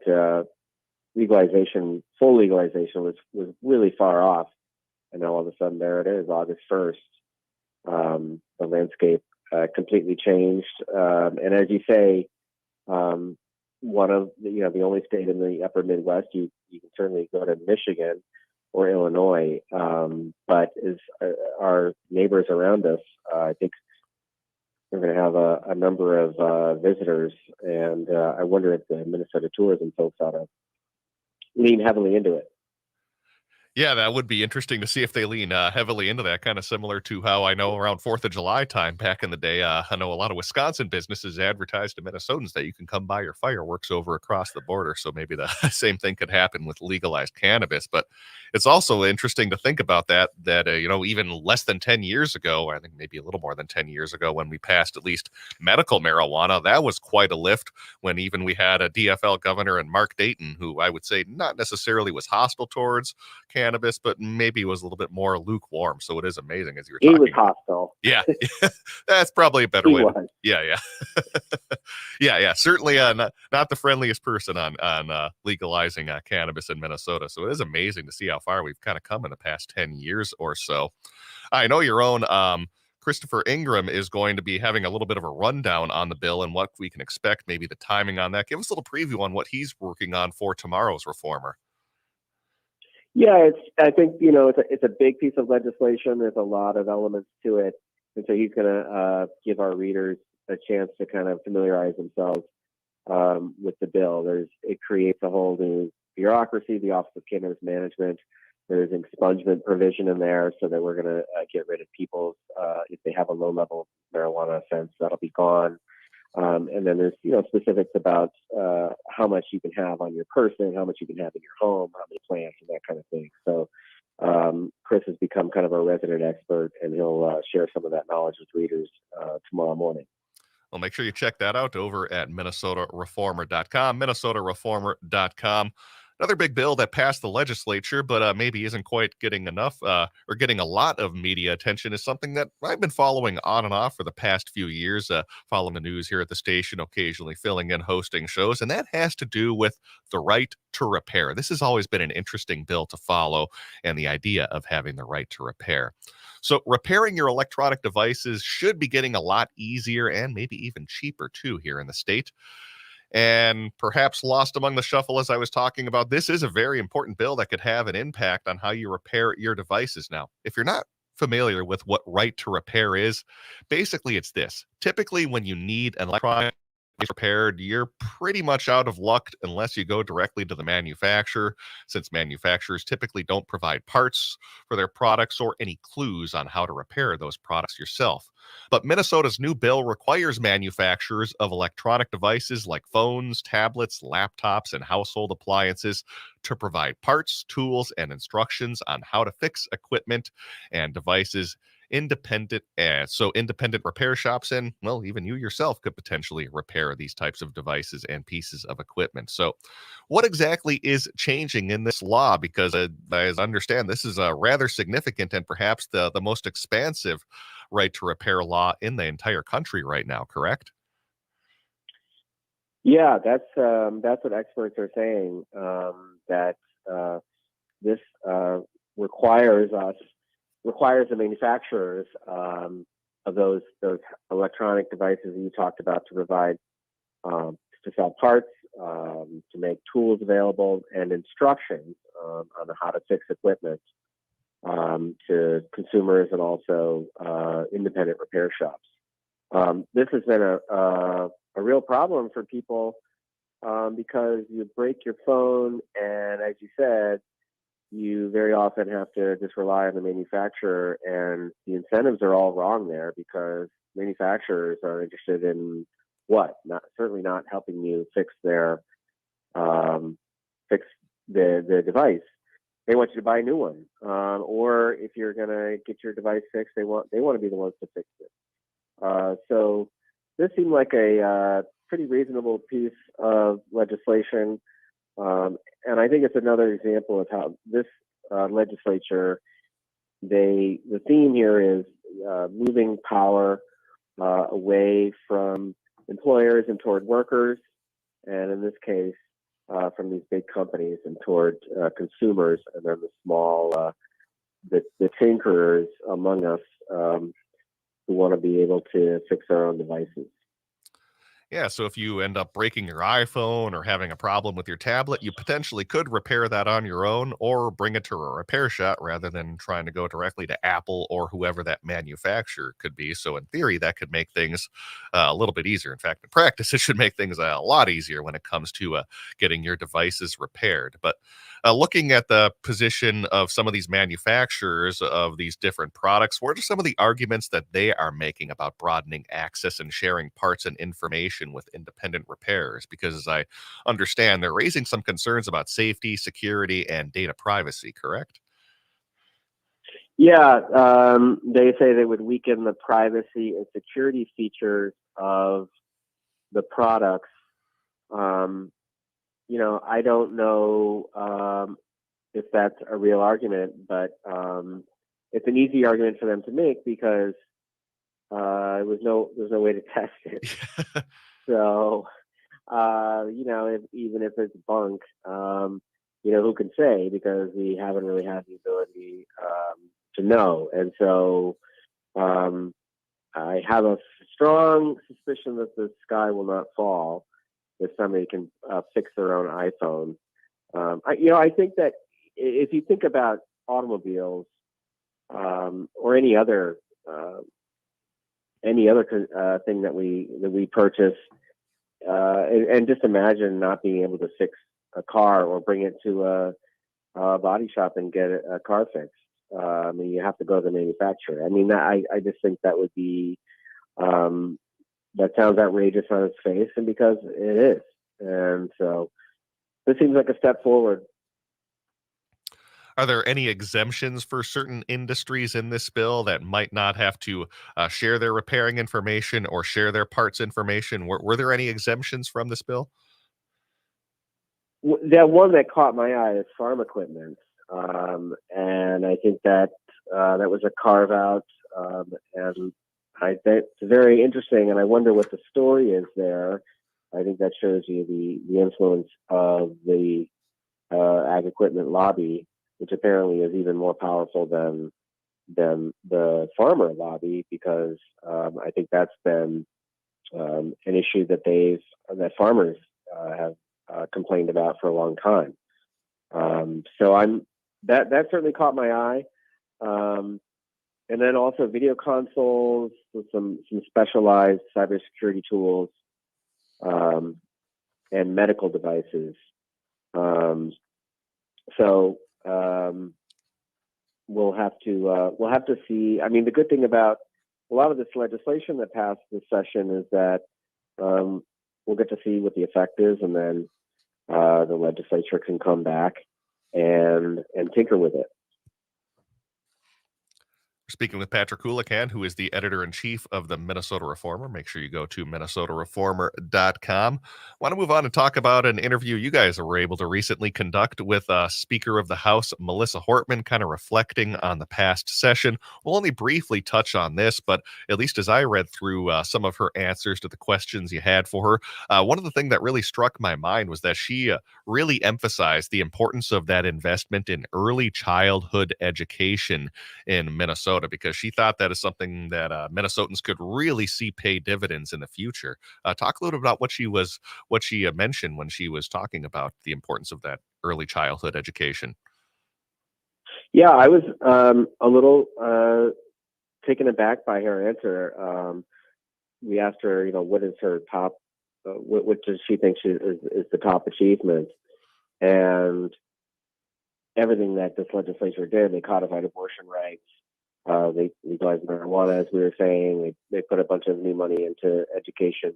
But she said, for her personally, she was influenced earlier in her career by a guy by the name of Arthur Rolnick, who was at the time a Minneapolis Federal Reserve Bank economist who studied the effect of early education and how cost effective it is. And we're talking about education for our very youngest people, pre-K, and even younger. And for years, that had been a goal of hers, and to really put serious resources into it. And so she thinks that that's going to have the biggest long-term impact on Minnesota, and also will give some significant relief to middle-class families because the child care shortage here, which drives up prices and almost probably drives down our birth rate.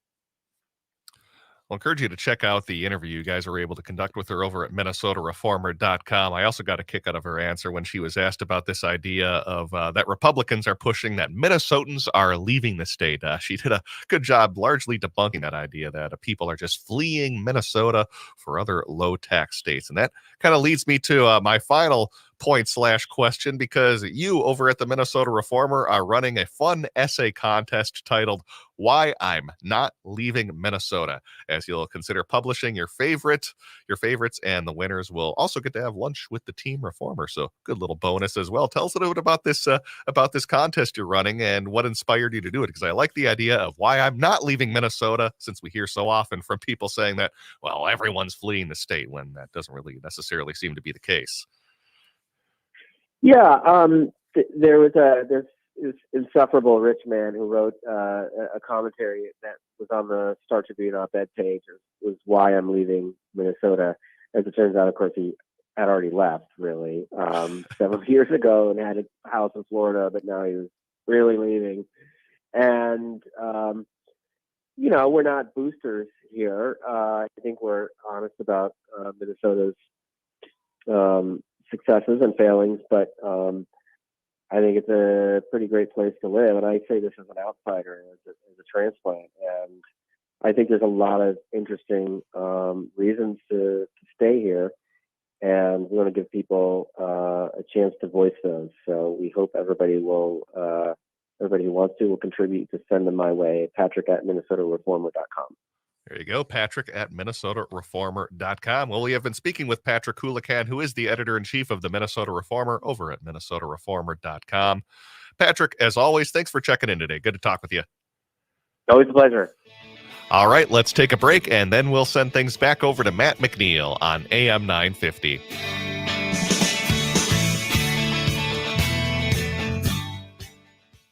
This is Chad, owner of AM 950. Our station is located on a marsh, and we do our best not to disturb that environment. So I was thrilled to discover Natural Lawn. Their safer products and soil tests ensure that your lawn will be healthy, lush, and green. I don't even have to worry about bringing my furry friend to the station, thanks to the great care from Natural Lawn. I highly recommend Natural Lawn to keep your lawn beautiful, healthy, without compromising safety and sustainability. More at naturalawn.com. Nightingale is your cozy, comfortable neighborhood restaurant in the Whittier neighborhood at 26th and Lindale. Nightingale has patio, dining room, and bar seating available. Plus, they still have takeout and delivery. Their menu has lots of delicious options like the famous Nightingale burger and fries, ginger tamari chicken wings, smoked chicken liver pate, and more. They're open from 5 p.m. to 1 a.m. daily with their full menu until midnight. So make the friendly neighborhood Nightingale your go-to restaurant in South Minneapolis. Place an order, make a reservation, and more at nightingalempls.com. Discover what fuels you and score grill savings you can't find at big box warehouses. Warner Stallion specialists make it simple to choose the perfect gas grill, pellet smoker, or griddle from the hottest brands. And you'll love our exclusive in-store deals. We have the lowest grill prices of the year. Plus, get 3 boxes of no-name meats and seafood. Your time is money, so let our pros handle the assembly and then just tell us where and when you want it, and we'll deliver it for free. Only from your local grill headquarters, Warner Stellian.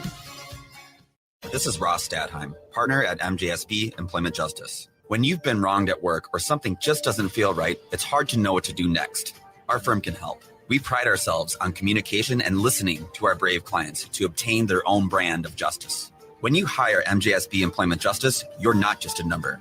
You're a valued client who will be represented by one of our experienced and accomplished partners every step of the way. That's our promise. Be heard. You deserve better. Contact us today at mjsbjustice.com. You hear a lot about Rudy Luther Toyota's hybrid cars, but maybe you're asking yourself, are they worth it? Let me say from experience, absolutely. I have a Toyota Sienna hybrid, and the proof is in the gas tank. Before my hybrid, I was filling up my tank once a week. Now it's consistently every 2 weeks. I did the math, and my hybrid is saving me over $1,000 every year. And the Toyota hybrids are some of the most stylish and comfortable vehicles you'll ever drive. Now's the time to get a Toyota hybrid. Set up a time to test drive one today at Rudy Luther Toyota, the southeast corner of 394 and 169 in Golden Valley. 2023 is here, and you can make it the year of the Eagle with the National Eagle Center. You and your family can enjoy exciting Eagle experiences, including field trips, private habitat tours, and exclusive behind-the-scenes tours. Meet live eagles up close, view bald eagles and golden eagles in the wild, and receive personal one-on-one education with dedicated and knowledgeable eagle experts as you journey into the world of eagles like never before. Learn more and plan your unforgettable Eagle experience today at nationaleaglecenter.org/experiences. Hey, it's Tom. Fossil fuels continue to have negative impacts on our environment. Luckily, there are more ways now than ever to use renewable energy in your home or business. All Energy Solar offers smart energy solutions like custom solar paneling, electric vehicle chargers, and energy storage. Solar panel systems can last for decades, meaning you can help the environment and cut back on electric bills for years to come. There are incentives and rebates available to most people who install solar energy, too. Last year, the federal solar tax credit increased to a 30% tax credit. This incentive can be used in combination with other incentives from your utility, county, or city. But don't delay or miss out, as many of these incentives are limited to only a certain number of people. So have a professional from All Energy Solar help you discover how solar can power up your property while saving on your energy costs. Call 800-620-3370 or visit allenergysolar.com. Think your company's safe? Your staff is working from home, right? As I speak, cyber criminals are mounting attacks across the country. Remember, when we're weakest, cyber criminals attack. Hi, Mark Sommerfeld from Rymark. The Rymark team is guiding our clients through these difficult times. In fact, demand has been so high, we created an easy-to-follow guide. It's yours free. Download our 5 steps to securely work from home now at rymarkit.com or call 651-328-8900 for a no-cost how-to discussion. With your AM 950 weather, I'm Brett Johnson. Look for showers and thunderstorms later today with a high near 88. Tonight, more rain with a low around 66. And Wednesday, partly cloudy with a high near 89. Warner Stellian has grill savings you can't find at big box warehouses. Score the lowest prices of the year on gas grills, pellet smokers, and griddles. Plus, get 3 boxes of no-name meats and seafood. Then our pros assemble and deliver for free. Only from Warner Stellian.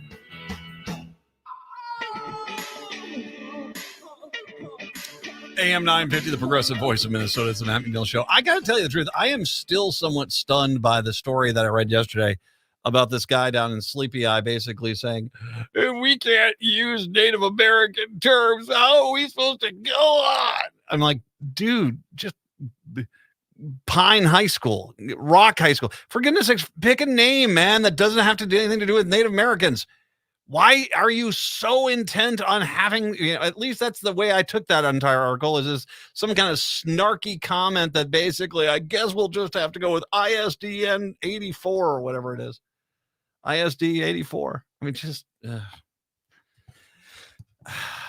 sorry that this is your biggest concern. Dear God, I hope most of us ever have a time where this is this is your biggest concern in life, and whether or not you can be racially insensitive with your school's mascots and name. I don't know.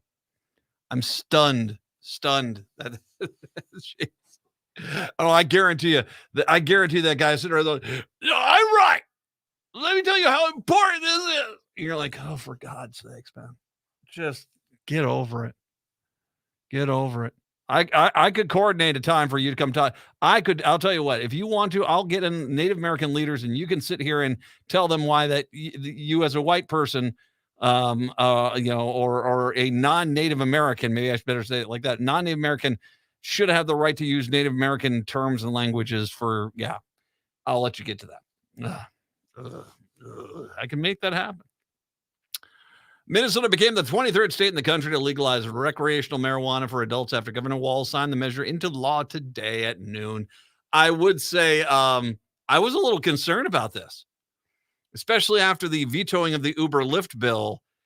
The governor said he was going to sign it, but I was kind of like, why is this taking so long? But he apparently just wanted to wait till we get to after the Memorial Day weekend. The bill signing marked a watershed moment for Minnesota, which legalized medical cannabis about a decade ago, but seen efforts to allow recreational marijuana repeatedly stall at the state capitol. It's been a long journey, said Walz. I assure Minnesotans a lot of thought has gone into this. A lot of things we've learned the other states have incorporated in how we do this. The bill was the subject of months of legislative debate and more than 24 committee hearings. The House and Senate passed separate bills, reconciled them in the final version, then gave the final approval early this month. A few dozen cannabis legislative activists stood behind Walz, including Lindsey Port and Zach Stevenson, I think, was back there.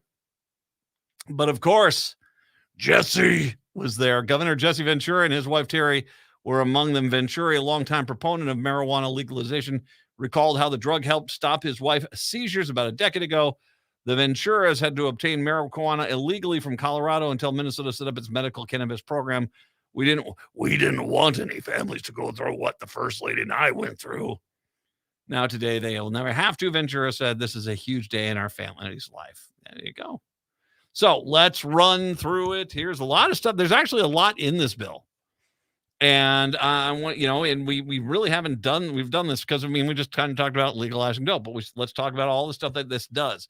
It legalizes the possession and use of marijuana for Minnesotans 21 and older. It creates a new state agency called the Office of Cannabis Management, tasked with licensing cannabis and hemp businesses and overseeing the legal recreational market, as well as existing medical cannabis and hemp-driven markets. The law mandates the expungement of all misdemeanor marijuana offenses and creates Cannabis Expungement Board to review felony offenses for possible expungement on a case-by-case basis. It also imposes new rules and requirements for hemp-based THC drinks and edibles, which exploded in popularity after they were legalized last year by accident by the Republicans. That was hilarious. It's unclear the bill, many elements of the law, including those pertaining to adult possession, will use in home cultivating marijuana would take effect on July 1st, according to the bill. However, the bill does not lift the existing criminal penalties for those same provisions until August 1st. Asked to clarify this discrepancy, Minnesota House researcher Ben Johnson said August 1st is the key date to focus on for cannabis legalization. So August 1st is where it is. According to the state website about the law, legal retail sales may not begin until early 2025.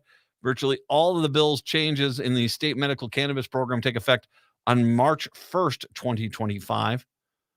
What kind of cannabis products will be legal? The law authorizes the production and retail sale of marijuana flower, concentrates, tropicals, and edible products such as candy and beverages. It also permits the sale of immature cannabis plants and seeds, as well as hemp derived from THC products.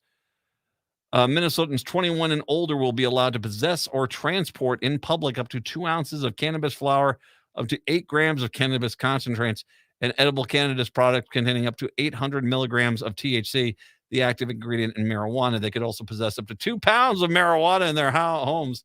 Dude, that is you. Yeah. Come fly with me. Come, you'll be relaxed. That's like getting the box set of the Next Generation and one of those big tubs of Cheeto cheese balls. Delicious. Will people be allowed to smoke pot anywhere? No, the law places strict limits on where the consumption of cannabis products may be permitted. People over the age of 21 will be allowed to use marijuana in a private residence or in their yard, on private property that is not accessible to the public, if permitted by the owner, or on the premises of businesses or event licensed for on-site consumption. Vaporizing or smoking cannabis in a multifamily housing building would be prohibited, however, except for registered medical cannabis patients. Where will the consumption of cannabis products be explicitly prohibited? Anywhere not explicitly authorized by the law. Consuming marijuana products in any form would also be prohibited in motor vehicles, on school property, and in state correctional facilities. Okay, on school property, let's talk a little bit about that. How about the U? How about, because I guarantee you there are going to be a lot of people there. The law requires owners of child daycare programs to disclose to parents of guardians if they allow employees to consume cannabis products on the premises outside of hours of operations. Okay, would you be okay? I don't know. Okay, that seems very random. Minnesotans 21 and older will be able to grow up to 8 cannabis plants per residence, with no more than 4 being mature and flowering at the same time. That's a lot. That's a lot. Plants may be grown indoors or outdoors, but they must be kept in an enclosed locked space that's not open to the public view. Home growing will become legal on August 1st. Public safety elements of this bill. If you are impaired and driving, and it allocates $15 million over the next 2 years to find drug recognition training for law enforcement to help officers better identify impaired drivers. The law also requires the state's public safety commissioner to launch a pilot project studying the creation of an oral fluid roadside test to detect cannabis impairment. Also, the new Office of Cannabis Management must get... I'm going to go back to that for a quick second, because all of a sudden it just dawned on me. It's like, requires the state public safety commissioner to launch a pilot project studying the creation of an oral fluid roadside test to detect cannabis impairment. Hey, we got Phil over here. He's got a really sensitive palate here. Hope you like tongue, because we're going to get some smooching in here. Tell me what you think, Phil.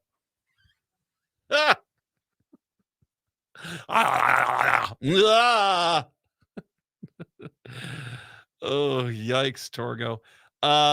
Also, the new Office of Cannabis Management must conduct a study on impaired driving to determine how many crashes involve drivers who use cannabis, how many arrests for cannabis impaired drivers are made, and how many convictions are there for driving under the influence of cannabis.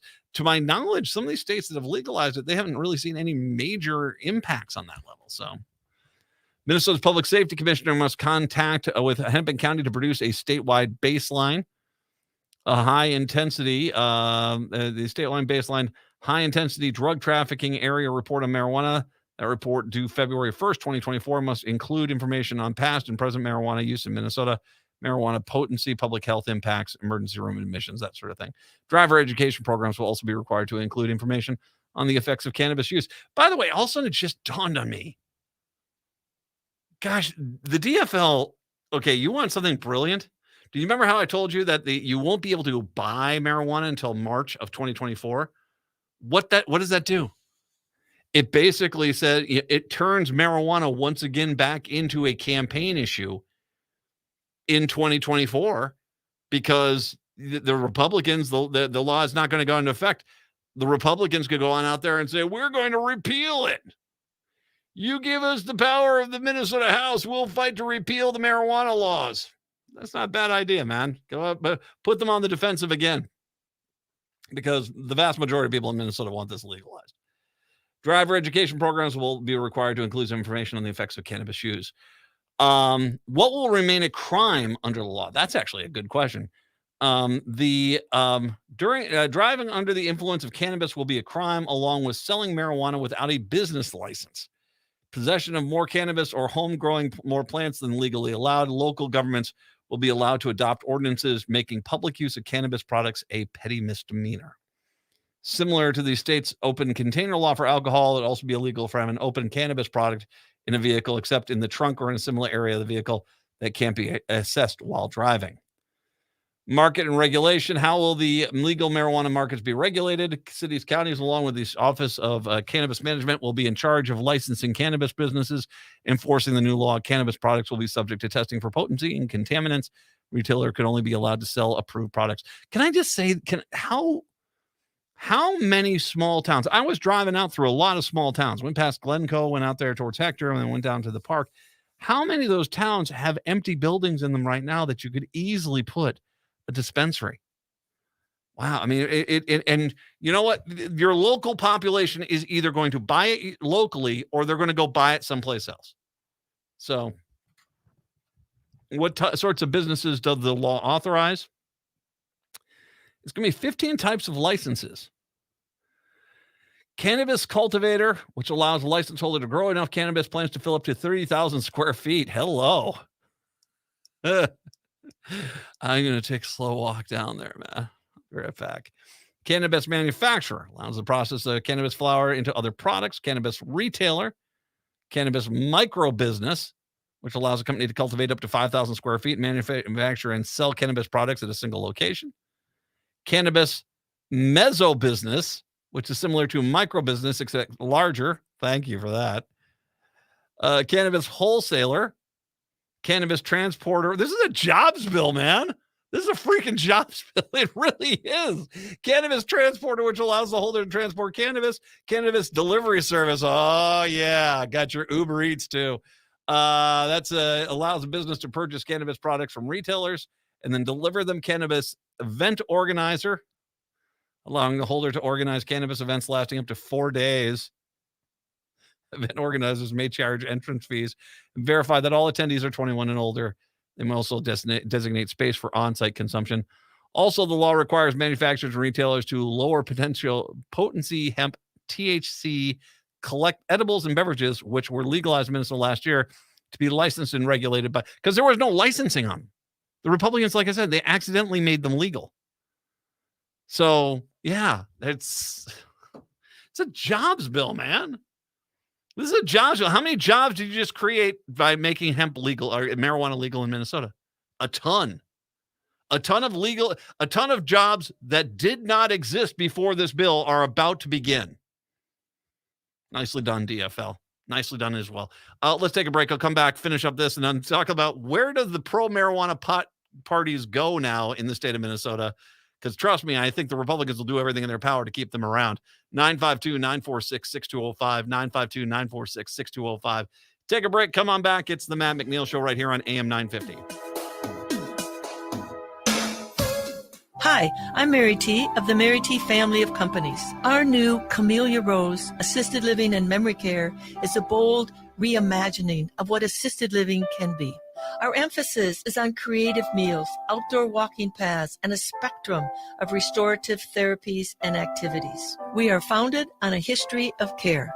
We are dedicated to enriching lives. Learn more about Camellia Rose Assisted Living and Memory Care by visiting marytinc.com. 2023 is here, and you can make it the year of the Eagle with the National Eagle Center. You and your family can enjoy exciting Eagle experiences, including field trips, private habitat tours, and exclusive behind-the-scenes tours. Meet live eagles up close, view bald eagles and golden eagles in the wild, and receive personal one-on-one education with dedicated and knowledgeable Eagle experts as you journey into the world of eagles like never before.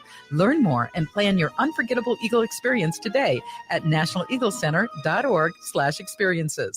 Over 98% of people who experience sexual harassment or sexual assault in the workplace choose not to report it. Whether it's the fear of retaliation, belief that a bystander will report it, or worry about career advancement, at MJSB Employment Justice, we help employees take a stand. I'm Bree Johnson, partner at MJSB Employment Justice, a 50% women-owned law firm. If you feel unsure what to do following sexual harassment, we will be your voice to speak your truth. Be heard. You deserve better. Contact us today for a free consultation at mjsbjustice.com. SeniorCommunities.guide is your free online website to find housing, care, and resources for seniors in Minnesota. Use the powerful, award-winning search tool to quickly improve your search. You will have all the information you need to contact providers directly without any hassle. Start your search now at SeniorCommunities.guide and follow us on Facebook for interesting articles, helpful advice, and how older adults are changing the world. SeniorCommunities.guide. AM 950, the progressive voice of Minnesota. It is the Matt McNeil Show. So going back to the legalizing dope bill, what's all in here? Can local governments ban businesses from operating within their borders? No, they wouldn't be able to do that. But they could have the option of limiting the number of cannabis retailers if one for every 12,500 residents. If a county meets that one retailer per 12,500 residents threshold, individual cities and towns within that county will not be required to allow another cannabis business. And I guarantee you there are going to be some of these people that are out there going to be like, hey, we don't want it in our town. Well, someone's going to put it in your town, and a lot of people in your town are going to go get it there. So, yeah, good luck. By the way, the tribal governments will basically be able to make their own jurisdiction on this product, which okay. That's perfectly fine. Goes into packaging. Will they be allowed to advertise? Although the ways they can advertise will be strictly limited. Outdoor advertising will be banned for all cannabis businesses. Hemp businesses could advertise outdoors as long as it's unrelated to low potency hemp. They will not be allowed to advertise in print, television, radio, or other medium if 30% or more of the expected audience is under 21. What's our? I don't think our. I think we're pretty safe here, aren't we? So there you go. They'll be prohibited from using online pop-up ads, direct communication advertising, such as email marketing, stuff like that. The taxes. The law imposes a 10% tax rate on the sale of cannabis products. It would not apply to products purchased through the state's medicinal cannabis program. The 10% tax will remain in place for 4 years. Then the Department of Revenue Commissioner will be charged with adjusting if the tax revenue raised by the marijuana sales exceeds the state regulatory costs. They could change it. The state will collect additional revenue from applicants and license fees for marijuana businesses. Can the local governments collect more taxes? No. It prohibits that. So like a local town can't add another $20 per transaction or something like that. There's a lot to this bill. There's a lot to this bill. They could talk about the hemp industry, the expunging of police records on low-level marijuana things, the expansion of the medical program. So yeah, there's a lot there. I'll post the full story a little bit later on, but it does bring up an interesting point here. And this is the thing I'm sorry, this is, if you really want to know why I think this is going to be a really good bill, is because the Republicans clearly seem to have been encouraging pro-pot candidates to run just to peel off enough votes so that the Republican can win in a Democratic district. It basically, the marijuana, like legal marijuana now, hopes to evolve into an independent party that seeks broader support among voters looking for alternatives. But I don't know, what are you doing though? All right, I worked for, and I got to be careful here, I don't want to say, when I first moved back to Minneapolis back in 2000, I got a job with a charitable group. And this charitable group, as I was working for them, and I completely agreed with what they stood for, but they were literally keeping the lights on after they had solved the problem that they were created to solve. That they basically solved that problem. Great. Mission accomplished. You turn off the lights, close door, go home. But what they did is they changed their directive and tried to become this all-encompassing charity, which was a problem because there was a lot of other charities that dealt with the specific issues that they were trying to put under one big umbrella with themselves. How about I say it like that? There comes a point where it's over. Your party was there to make marijuana legal. I've talked to pro-pot candidates. They were predictable every time. Well, what's your education policy? Well, I don't really want to get into that. I mean, we'll have one, but our main goal is to make marijuana legal. Oh, okay. What's your policy on the environment? Well, I want to make sure people can smoke dope out in the wild. Okay, great. That was kind of their answers. So it's time for you, I think, if you want to start a different political party, that's fine. But if you're trying to change the legal marijuana party or legal marijuana now party into something else, what else are you known for? And I think that you end up basically,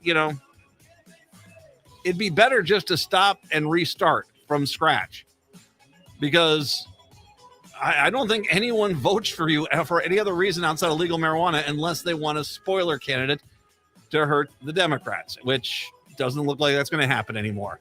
Native Roots Radio up in the 6. We're back tomorrow. Till then, see ya. Hi, I'm Kelly Tanky. And I'm Joe Kirk. Tune in to AM 950's newest show, Searching for Service, a show designed to help current and future Rotarians find purpose through service.